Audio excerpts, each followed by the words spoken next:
Hello, all you beautiful faces and beautiful souls. Arguably more important that your soul is beautiful. Welcome to League Unlock.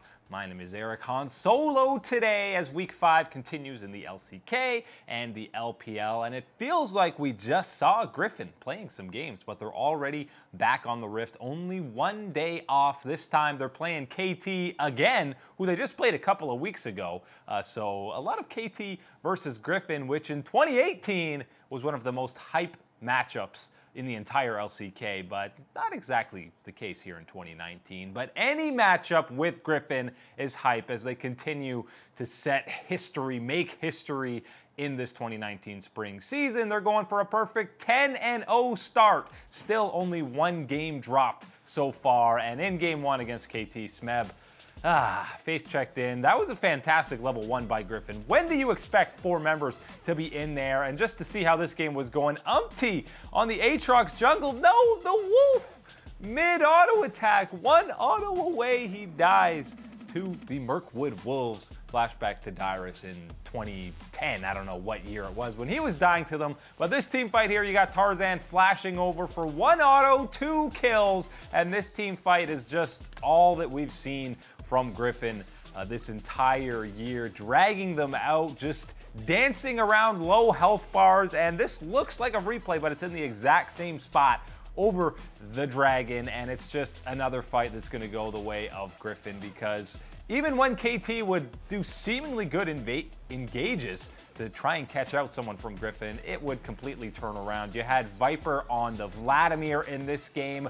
We know how deadly he is on that champion going back to 2018. And on 9.3, with all the new crit and AD carry items, it doesn't matter for Griffin. He's still turret fountain diving on that Vladimir. Really solid game 1 from Griffin. And I mean, what do you expect? Of course, 1-0 start for them. And into game 2, Tarzan says, let me show you how to play Aatrox in the jungle, Umpty. Take notes. Lahens, that's not how you play support Shen. He thought he would land that taunt and get the kill on BDD. Not the case. He does get the ignite. He goes down, but Sword is there to help clean it up for him. The best Scion player on the planet right now cleans up BDD. And by the way, Chovy also on the Zoe in this matchup. Viper playing the Vladimir yet again. Then it goes deep on the Kaisa, actually grabs another kill on Lahens, but that is all, and I mean all, that KT we're gonna get from this fight. Tarzan is just cleaving down fools. 2 kills. He wanted the triple. Chovy comes in. Look at the move for BDD just to get around the Sleepy Trouble bubble. And then Sword is dashing in with his ulti, just barely in between the turret and the wall to clean up another kill for Griffin. And then it's 11-6. They did actually make a pretty big mistake that gave KT a bunch of kills in the mid lane, but at that point, they were so far ahead, it did not matter whatsoever. This ends up being a clean ace for them. Clean game, aside from that one mistake from Griffin. Just another day at the office, another 2-0 for the boys. They now go 10-0 with, again, just 1 game lost to their name. 10-2-12 for Viper across 2 Vladimir games, and actually no MVPs for Chovy in this one. It went to Viper and Tarzan. And Griffin, by the way, we're not the only boys on the Rift here to start things off. You also had Hanwha taking on Damwon in the first set of games. This is a big matchup for playoff positioning and jockeying. Hanwha 5-3, Damwon 4-4 in this match. And it was back and forth early, but really, and we remember how much Damwon, they looked terrible during that 4-game losing streak. They went to 2-4. Now they've rallied off a couple of wins in a row, and they looked pretty solid here to start things off. 3-5. I mean, the kills were even, the fights were pretty even, the Dragons were even, but then this fight around the Baron really exploded. You have Nuguri pushing in the bottom lane. Yes, Hanwha does grab the Baron, but look at, that's already a Nexus turret that's going to be going down. Hanwha lose a member, but they do get a couple of backs off. The Yorick and the Victor are able to stop Nuguri from actually, you know, ending the game on the Fiora. They would chase him down for a kill. But even though Hanwha got the Baron, they still were down a bunch of inhibs. Tall is not in this fight. He TPs way too late. By the time he gets in there, 2 of his teammates are already dead. He doesn't even end up getting into the fight. The Kai'Sa's there to clean it up. Nuclear, and that's just a bunch of kills going the way of Damwon. Tall does eventually get into the fight, but he's just there to get cleaned up. And then everybody TP, get into the base. It's already only 1 Nexus turret left. Damwon take game 1 against Hanwha in a pretty clean fashion. You also had Punch, by the way, and Hoyt not in the lineup for game 1. Game 2, a questionable dive in the bottom lane. It actually ends up being first blood going the way of Hanwha, who are the ones getting dove, and Sangyun just barely goes down to Punch, ends up being a 1-for-1, and this is the dive that goes oh so wrong for Hanwha Life. They don't take down Nuclear. He gets to ulti, gets his ulti off to get the shield, and that's just 3 kills eventually. They're going to clean up 4-1 now. That was a huge swing and pretty much enough for them to snowball this game out of control. Now 6-1, a couple of Ocean Drakes, and they are Hex flashing in with the Alistair, diving deep, and the Urgot misses his ulti. It's Zhonya's there by the Lee Sin. He has no chance to really clean up anything. That ends up being an ace for Damwon, and that fight just clean overall for them. And really, that second game was just a masterclass for them. They closed out Hanwha pretty quickly, and in convincing fashion. They would add another ace, and now they move to 5-4, and Hanwha moves down to 5-4. They're tied in the standings. These 2 squads fighting for that 4th place finish in the regular season and securing a playoff buff. Damwon looking a whole lot better. Now they've won 3 best ofs in a row. We knew this team would be capable. They had the talent to fight for one of these playoff spots, and they have firmly placed themselves in a fighting position. Glad to see them back on track after losing 4 best ofs in a row.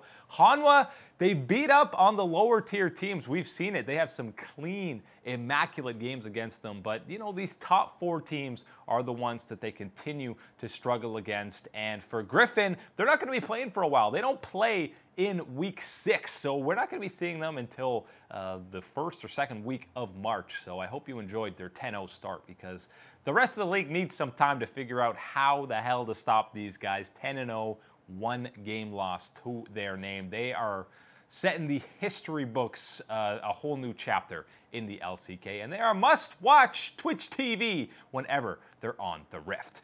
Coming up after the break, the LPL action in Week 5 in full swing. IG looks like they're back on track, and Clear Love returns to EDG.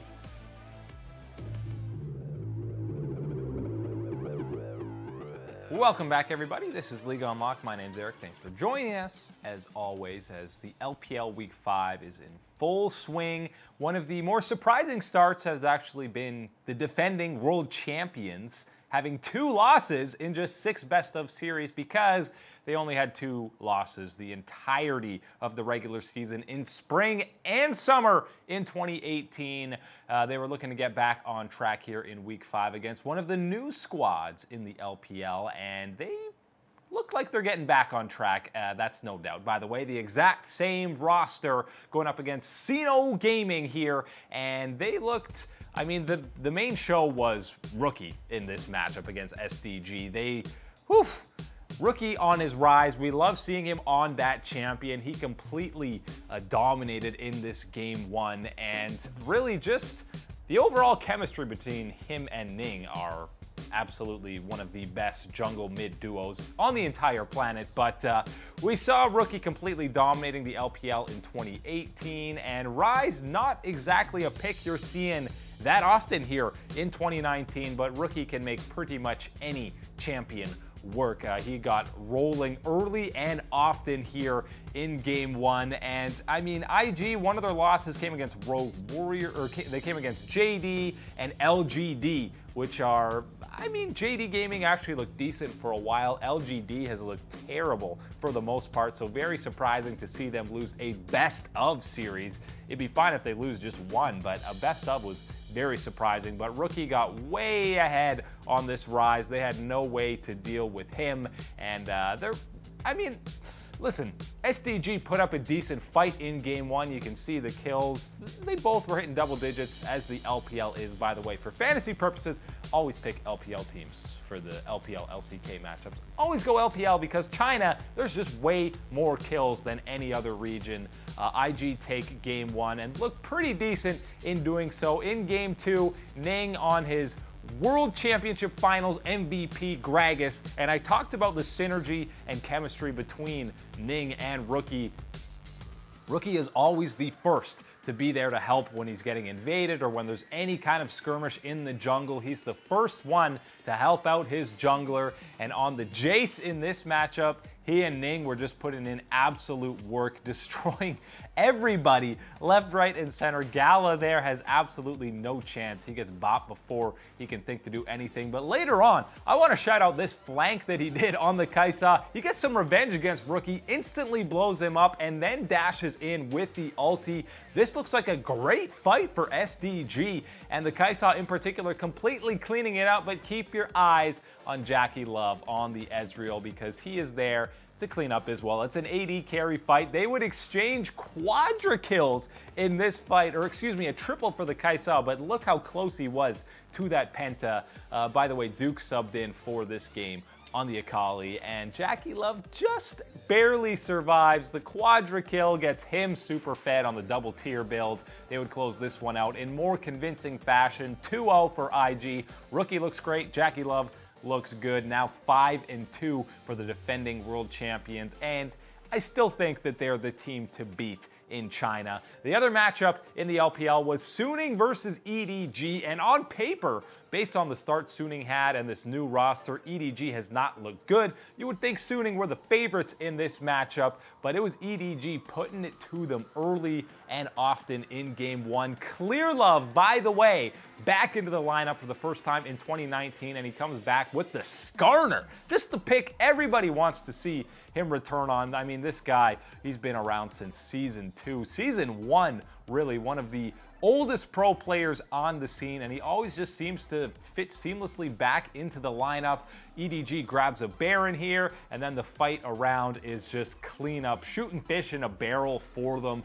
EDG have looked incredibly inconsistent through the first few weeks here in the LPL, but the scout on the Urgot was putting in work on Game 1, as everyone seems to do on Urgot, until 9.4. Hopefully that kind of sets him back a little bit. Ray on the rise in this one, 11-3.